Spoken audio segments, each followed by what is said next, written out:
Hi guys, thanks for coming. A couple comments about our game. Very pleased with once again the message to the players and their excitement about playing in that great stadium showed when they come out fast and played hard. I think the momentum switch of the game was the opening kickoff. I believe we hit them on the 10 and tackled them on the 12. One of the best kickoff performances I've seen as far as guys running down the field. The rest of the game, we had some mistakes, but it wasn't because of effort. Really, Armani Reeves was Special Teams Player of the Week, and he did some phenomenal things for us. It's great to have him back at that position on kickoff. Um, Obviously, offensively, they have our quarterback go down early in the game on that first drive was a blow, but our team responded. It's an incredible case study of arguably one of the greatest that I've been around as far as, your backup quarterback selected captain. And just, I don't, once again, I think that'd be, once again, an interesting case study. I'm going to do it after the season. And I wonder how many times that's happened. The backup quarterback selected captains, and there's no really surprise internally, maybe externally there is, but internally he was one of the leading vote getters.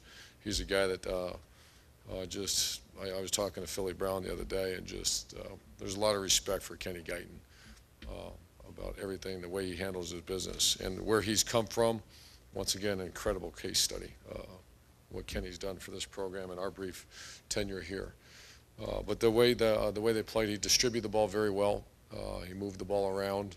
We have to do better in the open field as far as breaking tackles. I would grade as a minus. We protected the quarterback much better in this game against a team that blitzed from, they got off the bus blitz, and it's one of those kind of defenses. We did a little more 6- and 7-man protection. That just means we kept extra guys in there because of that, and it worked. And I thought overall on offense we did a fairly good job. The champions on offense were Jack Meyer, played very well. Had some incredible efforts down the field on Kenny's long run. Had a knockdown about 35 yards down the field, 30 yards down the field on his long touchdown run. And 3 explosive plays. He was the key guy that got us to the second level. Jeff Hireman is starting to play like Jeff Hireman again. He played very well, graded out a champion, had 1 explosive play, 2 catches, 33 yards. Wide receivers, we had 2 of them, Philly Brown. 2 big plays. Our intent was to get him involved. He had 6 catches, 73 yards, 1 excellent catch, and the other one just great technique as far as boxing out a defender. That was I've been very critical of the wide receivers, but he's a wide receiver now. He's starting to box out defenders. He's starting to do things that you ask wide receivers to do, not just go out there and try to run fast once in a while. But he's getting better. Evan Spencer only had 1 catch, but he graded out very high and did a nice job. The offensive player of the game was the old right-hander, Kenny. Did a very admirable job in all areas, distributing the ball, making the right checks. A lot of what you saw was him controlling the game as far as making checks. That's it. On defense, I thought I watched it. I didn't have time yesterday. I watched it this morning, and we're getting close to the kind of defense that I have a dream of seeing, and that's aggressive guys. Incredible. Our defensive line is playing at a very high level right now, and I don't want to jinx them, but they're playing. They're not perfect at all. Matter of fact, they're very poor in some things they do. But as far as effort and energy and enthusiasm, esprit de corps, that whole unit is playing, and I got to give credit to the coach. Mike Vrabel is really. They play like Mike coaches, and I imagine the way Mike played here. I mean, it's just high energy, intense, very close-knit group. Steve Miller comes in and gets a sack, and Coach Fickle showed it to the team yesterday. The sideline erupted, and Joe Hale was the first one to congratulate him. That doesn't happen by accident. That's because the leader of that unit, Mike Vrabel, they're buying what he's selling, and that's a very much a positive right now. But overall, I thought we played well on defense. C.J. Barnett graded a champion, graded out 95%, very high first game back. Brad Roby graded out 99%, very high, 11 out of 12. He had 12 opportunities. He made a play, 11 of them. And then co-players of the game, Michael Bennett, I keep telling you he's our best practice player. The correlation between that and performance is obviously very high. And he graded out 90%, co-defensive player of the game. Very proud of him. And then Ryan Shazier is playing, didn't play as well as first game, but he started to look very active, ran some people down, very good awareness on screen plays, and that was Ryan Shazier. So I was very impressed with our defense. Just the energy. Once again, there's a lot of things we can fix. We're too soft on zone coverage. At times I thought we were too soft in man coverage. But I like the philosophy. We pressured. I had that written down on the other paper, but we pressured more than we had the previous week. A couple comments. We're going out a long trip across the country. I can't remember if I have experience doing that. When I was at Notre Dame, we'd go play USC, and that was a tough trip. We've got to really manage it well. We've had many discussions with people who have made that trip as well. We're going to leave Friday morning. I'll make sure we get them acclimated as much as we can and face a team that's going to run 100. I think they're averaging 104 plays a game on offense. And so we need all able bodies to be ready to go. Braxton Miller will be a day-to-day decision. I just met with him today. He's feeling much better. Was a little stiff, which is our trainer and I and him just met 10 minutes ago, and he's feeling that the first 48 hours after that injury is very tough as far as it's a sprained MCL is what it is. And then Adolphus Washington has a groin injury. That'll be day-to-day as also. Neither one of them have been disqualified for this game, but neither one has been cleared to play yet. So I'll just keep you posted on that. Any questions? Back row, Clay. Having coached a little bit out west, what do you think the culture and passion for the game is out there compared to here or the southeast? Well, I think it's my own experience with, I guess, Colorado State and Utah is extremely high. It's a very it's a pass-happy, fast type atmospheres that I remember when we played out there. But I think this, the new stadium, I hear it's incredible. Jeff Tedford's one of my closest friends, and he's been talking to me about this for years, getting that thing built, and obviously it's been built. So it's going to be a great atmosphere. Front row left, Doug. Urban, in a situation like this with Braxton, managing this with him, this injury, is it as simple as if he's healthy enough, he'll play, or is it possible that you would maybe hold him back at this stage in the season to err on the side of caution? Or? I don't think so, no. I think it depends. If he's healthy to play and play like Braxton plays, which, he's not your pocket quarterback. He does a lot of things for us, so those are the decisions. But if he's healthy to go, he'll certainly go. We're not saving anything there, hold back. I mean, this will be everything we got to win this game. The times he left games last year, what happened on Saturday, is there anything in your mind that there is any durability questions with Braxton in terms of staying on the field? No, I don't. The obvious that quarterbacks at times get hit, especially Braxton is kind of a fearless player. That was a pass that he ran on. It was third down and I think 2. That was a pass all the way, and then he saw an open seam, and I said, that because the guy was actually open, and he had to get the first down. But I like quarterbacks who think that way, get the first down. So I just think we have to always have Plan B ready, and now when Plan B is in the game, that means Plan C is not too far off, and that's one that we're working on as well right now. Back row left, Bill. Urban, these players today, it's all the national championship game. Probably the Rose Bowl itself, if it's Big Ten, Pac-10, may not be that big for them. Do you think going out west is what it used to be to people in the Midwest, players in the Midwest? Great question. My only experience with that, Bill, is when I was at Notre Dame going out to USC. You'd think that'd be the biggest thing in the world, and I just sometimes wonder, is it really that? In the days that used to be a great rivalry. I can't speak for this. This would be my first time doing it. I would imagine it is. I don't know that. That's a great question, though. Front row, Todd.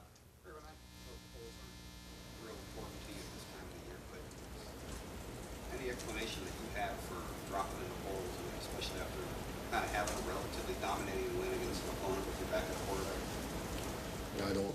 Did we drop in the coaches? We did. I think, who was it, Oregon? Yeah, Oregon had a big win, I think, over Virginia. So can we explain it? Or does it impact us? It doesn't impact us, and I can't explain it. So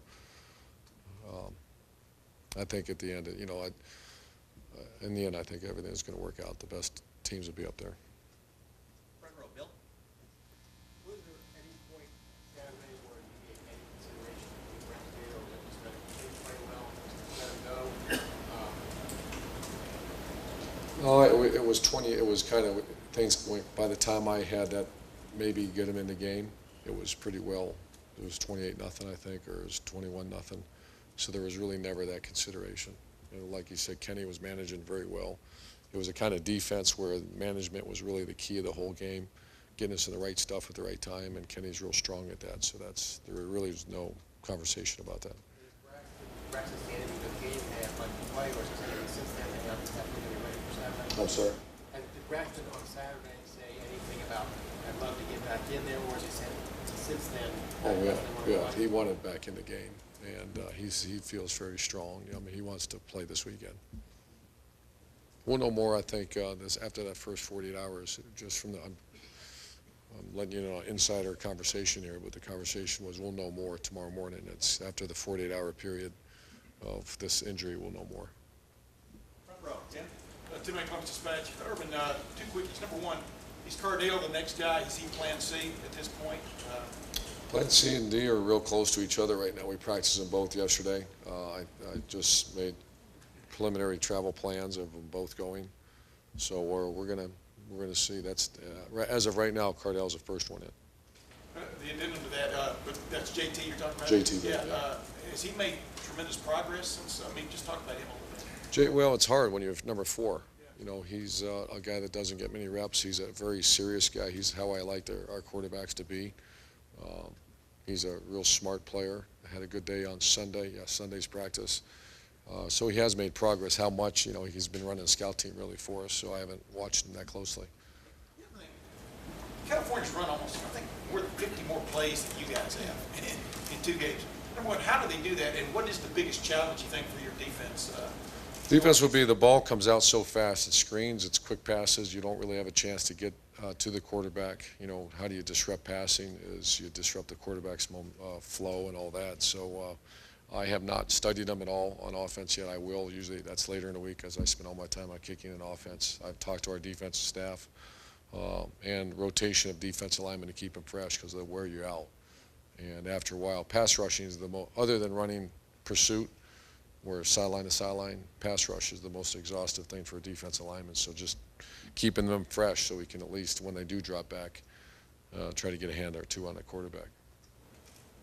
Front row, Austin. Ruben, your team has changed since a year ago. Cal's had some changes in coaches. How much would you watch last year's game as you prepare for them this week? I really want defensively completely different story. Remember that was they came out in that brand new defense that they worked on all year, and the guy's name he's at USC now, Clancy Pendergast, did a heck of a job. But won a defense that we had not prepared for. This right now, I would say that's a new staff.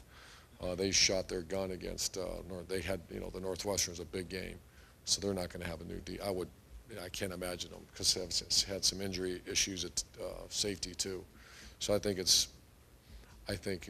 last year's game will be no impact at all. You have 2 games of theirs to watch this year. Are you still looking elsewhere at what they've maybe done at previous stops, or are you now just zoned in on what they've done earlier? Defensively, it's all they hired a defense coordinator. Was at Wisconsin, so we'll watch Wisconsin. Ohio State, they defended us very well last year, so we're going to watch that one. Offensively, you'd have to ask Coach Fickle and Coach Withers that. Just so much of it's personnel based, but we did the summer preliminary scouting report. You always do on the first 3 opponents, so we did a summer report on Cal. So I'm sure there's some carryover that they'll watch some of the cut-ups from Louisiana Tech. Middle, Dave. Billy Brown was a running back in high school. He said he was a cornerback when he was recruited here. Can you just talk more about his evolution as a wide receiver? You talked about him boxing out now and things like that. Just how far? Well, first of all, I bet he was a very poor running back. You can tell him I said that.